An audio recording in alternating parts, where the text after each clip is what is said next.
Assalamualaikum dan selamat petang. Saya Syarifah Nurmasyita binti Habib Hashim dan dua orang lagi ahli kumpulan saya, yaitu Siti Nurlela binti Ali Omar dan Nurul Jannah binti Asmar. Hari ini akan menerangkan mengenai coastal area. Coastal area yang kami pilih di dalam Malaysia adalah Pulau Sipadan. Hari ini kami akan membentangkan mengenai kandungan yang kami paparkan, yaitu pertama sekali mengenai pendahuluan, seterusnya mengenai konsep pelancongan lestari, ketiga hubungan kait antara kawasan dan ekopelancongan, di mana kawasan yang saya maksudkan di tempat tersebut adalah Pulau Sipadan, dan yang keempat kesan pembangunan pelancongan, yang kelima polisi had daya tampung, yang keenam peranan badan berkepentingan memastikan amalan lestari di kawasan tersebut, dan yang ketujuh kepentingan pelancongan lestari dan perancangan eko kebangsaan. Seterusnya, saya akan membentangkan mengenai konsep pelancongan lestari di Pulau Sipadan. Konsep pelancongan lestari yang terkenal di Pulau Sipadan antaranya adalah aktiviti selam scuba, di mana dengan adanya aktiviti ini, dia dapat menjadikan pembangunan di Pulau Sipadan berkembang dengan pesat. Selain daripada aktiviti selam scuba, terdapat juga aktiviti lain seperti snorkeling, selaman bebas, dan aktiviti memancing, di mana ianya termasuk dalam pelancongan marin dan pelancongan scuba di Pulau Sipadan. Aktiviti selam scuba ini memerlukan tinjauan dan juga pemeriksaan yang teliti sebelum individu melakukan aktiviti tersebut. Ini adalah untuk menjaga keselamatan individu sekaligus untuk menjaga kelestarian dasar laut yang terdapat banyak habitat. Menurut Kenti 2007, pelancongan selam scuba ini dapat meningkatkan ekonomi dan juga taraf hidup masyarakat setempat. Aktiviti penyelaman scuba ini memerlukan pakaian khas ataupun peralatan khas yang disediakan oleh pihak pengurusan di Pulau Sipadan juga. Contohnya adalah seperti tangki silinder, topeng muka ataupun google, dan juga sirip kaki. Ini adalah untuk memastikan kelancaran seseorang individu untuk bergerak di dasar laut. Oke, seterusnya saya akan membentangkan tentang hubung kait kawasan dan ekopelancongan. Oke, sebelum itu saya akan menerangkan apa itu ekopelancongan. Oke, ekopelancongan ini merupakan perjalanan yang menitik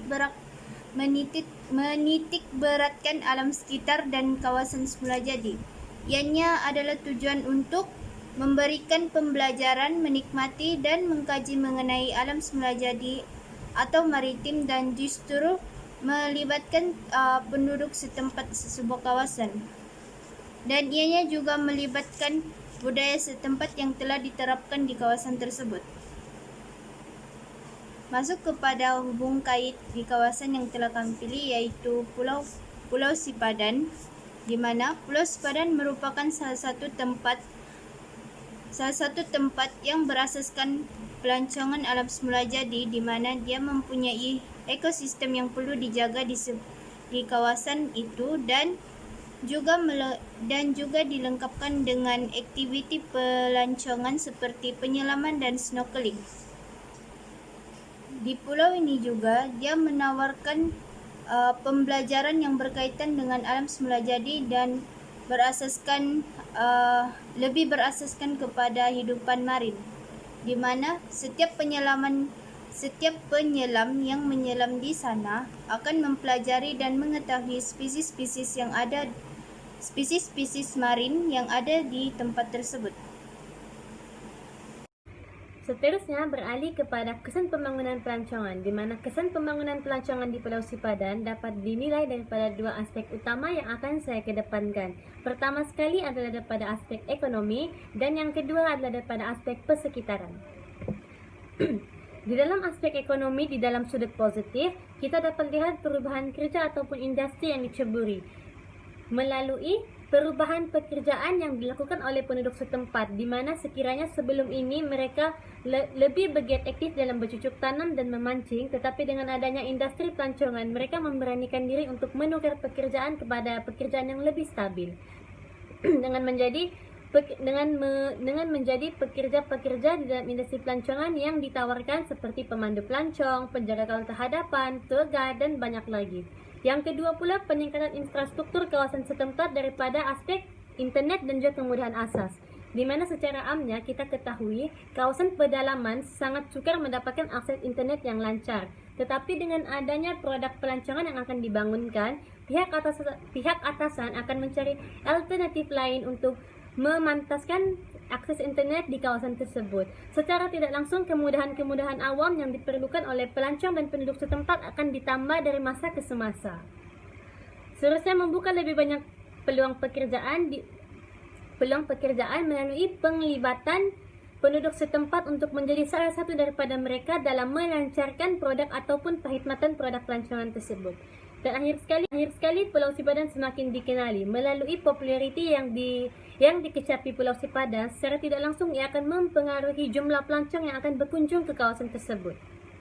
Seterusnya kita beralih kepada aspek persekitaran di dalam sudut positifnya. Yang pertama ialah membuka pemikiran dan pandangan yang lebih luas kepada masyarakat, di mana sebelum ini masyarakat setempat memandang remeh kepada industri pelancongan ataupun memandang serong kepada pelancong dan pendatang luar. Tetapi dengan adanya industri pelancongan, dengan adanya produk baru yang dibangunkan di kawasan tersebut, ia dapat membuka minda dan pemikiran masyarakat setempat mengenai apa itu pelancongan, mengenai penduduk luar, pemikiran penduduk luar dan budaya yang akan dibawa masuk ke dalam Pulau Sipadan. Seterusnya, menerapkan cara dan pengaplikasian komunikasi yang berkesan dan lebih jelas. Perkara ini akan dapat dicapai ataupun dimiliki melalui keberanian seseorang dalam mencuba sesuatu yang baru. Di mana perkara ini ataupun situasi ini dapat kita lihat sekiranya di mana penduduk setempat menjadi seorang tour guide yang akan berhubung ataupun banyak bersosial dengan pelancong yang akan datang, di mana pelancong pula terdiri daripada orang luar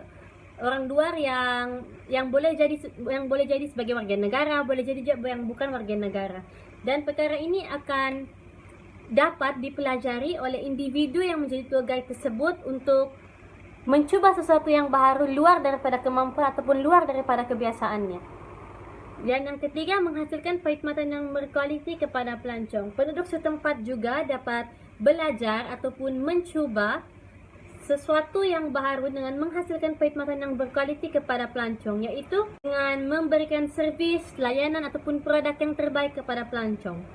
Perkara ini juga sekaligus dapat memberi image ataupun tanggapan yang baik kepada pelancong mengenai negara kita dan kawasan setempat tersebut.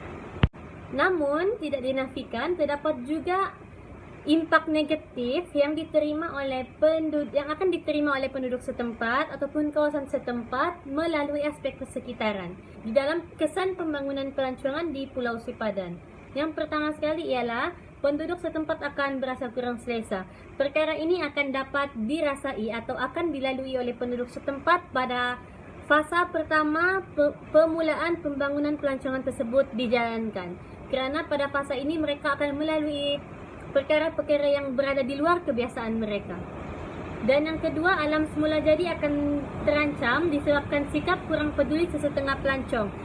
Seperti yang kita tahu, tidak semua pelancong mempunyai sifat-sifat yang bertanggungjawab dan sifat-sifat yang positif.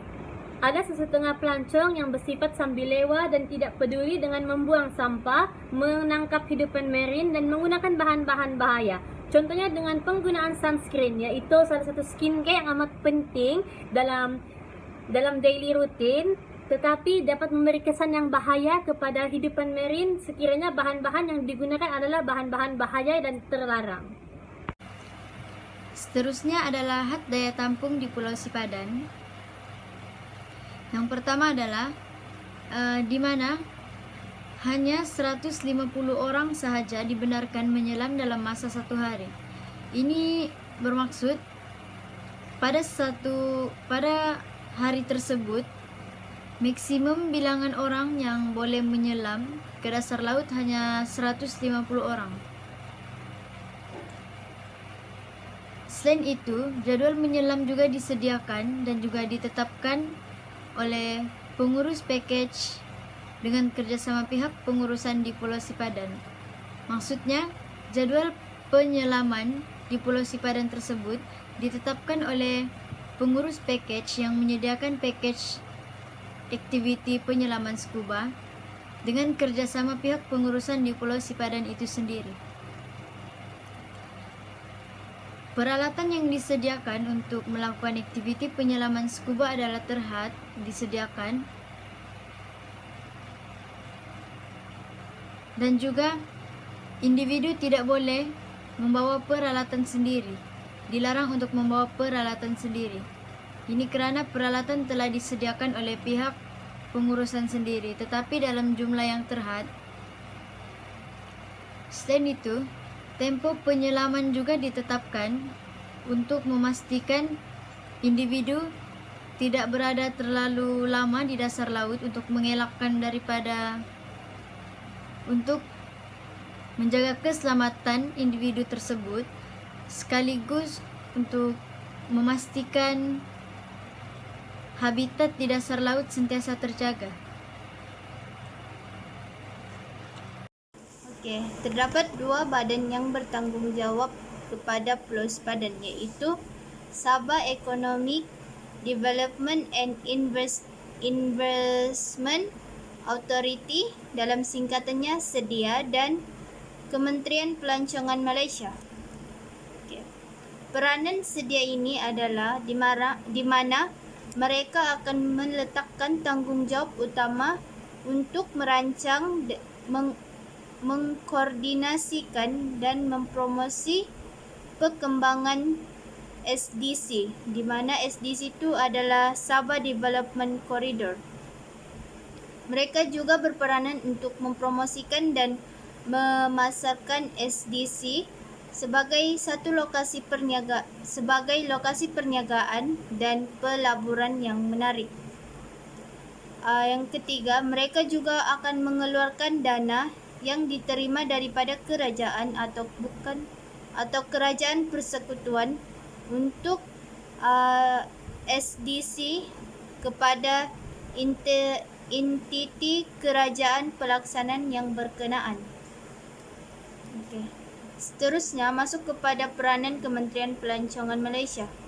Mereka adalah badan yang bertanggung jawab di mana memperkasakan seni budaya dan warisan yang berteraskan dasar kebudayaan kebangsaan ke arah untuk mengukuhkan perpaduan negara Malaysia.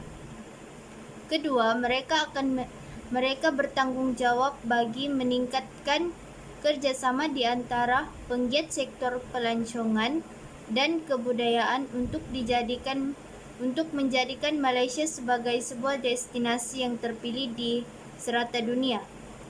Yang ketiga, mereka berperanan untuk memperkasakan sektor pelancongan dan kebudayaan bagi meningkatkan ekonomi negara di Malaysia. Keempat, mereka juga berperanan untuk mempromosikan keunikan seni budaya dan warisan di Malaysia, dan ianya dijadikan sebagai pemangkin utama untuk pertumbuhan sektor pelancongan dan kebudayaan negara. Yang terakhir, mereka berperanan untuk menyediakan modal insan yang berilmu, berkemahiran, kreatif dan inovatif dalam sektor pelancongan dan kebudayaan negara. Seterusnya, saya akan menerangkan mengenai kepentingan pelancongan lestari di Pulau Sipadan. Yang pertama adalah menjaga dan meneruskan aliran hidupan alam semula jadi, kini dan seterusnya. Ini bermaksud dengan adanya konsep pelancongan lestari di Pulau Sipadan, ianya akan dapat menjaga keaslian hidupan alam semula jadi di tempat tersebut. Contohnya, habitat yang berada di dasar laut. Yang kedua adalah mengekalkan aset flora dan fauna yang dimiliki negara untuk generasi akan datang. Seperti yang kita tahu, Pulau Sipadan merupakan salah satu pulau terbaik yang ada di Sabah, yang mempunyai hidupan alam semula jadi yang indah. Oleh itu, dengan adanya konsep pelancongan lestari di kawasan tersebut, ianya akan dapat mengekalkan aset negara, yaitu alam semula jadi di tempat tersebut untuk generasi akan datang. Dan yang seterusnya adalah memelihara bumi agar tidak terus-menerus bergantung dengan teknologi semasa. Dengan adanya konsep pelancongan lestari yang diterapkan di Pulau Sipadan, ini akan memastikan bumi sentiasa terpelihara dan tidak terus-menerus bergantung dengan teknologi semasa untuk menjaga keaslian ataupun mengekalkan keaslian sesuatu tempat yang mempunyai alam semula jadi.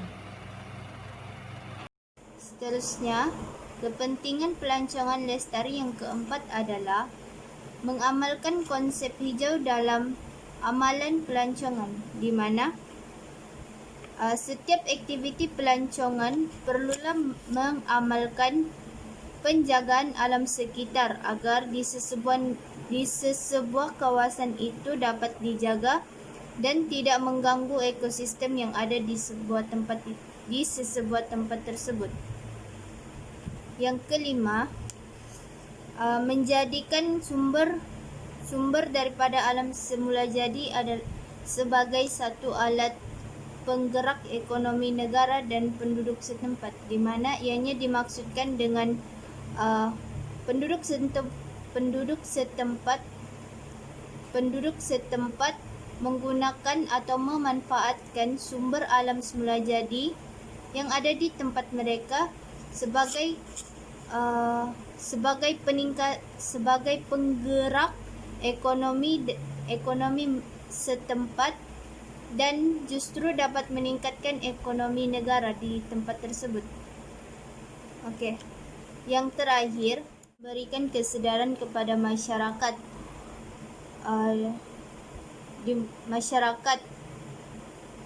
bahawa alam semula jadi ini dapat dijadikan sebuah aset yang bernilai dan perlu dihargai. Ianya melalui daripada penjagaan sesebuah tempat dan dapat dikekalkan pada masa akan datang. Seterusnya adalah Plan Ekokebangsaan pada tahun 2016 hingga tahun 2025. Pertama sekali, apa itu Plan Ekokebangsaan? Plan Ekokebangsaan adalah plan ataupun garis panduan yang perlu dipatuhi ataupun ciri-ciri tempat yang dianggap sebagai ekopelancongan melalui Plan Ekokebangsaan yang telah ditetapkan. Pertama sekali, mengapa Pulau Sipadan dianggap sebagai salah satu destinasi pelancongan yang mengikuti Plan Ekokebangsaan? Kerana pertama, Pulau Sipadan telah menetapkan kesemua aktivitinya mengikut kategori, dan yang kedua, Pulau Sipadan telah menetapkan had daya tampung dan juga had daya ampung bagi pelancong yang boleh berkunjung ke kawasan tersebut pada satu masa tertentu. Dan yang ketiga, Pulau Sipadan merupakan taman laut dan juga taman marin negara. Okey. Tuntasnya, kita perlu menghargai aset-aset semula jadi negara kita seperti laut, flora dan fauna, alam semula jadi yang lain. Kerana perkara-perkara ini adalah perkara yang berharga dan dapat meningkatkan ekonomi negara melalui Plan Pelancongan, iaitu pembangunan pelancongan eko seterusnya di masa akan datang. Okey, itu saja. Sekian dari para kami. Terima kasih.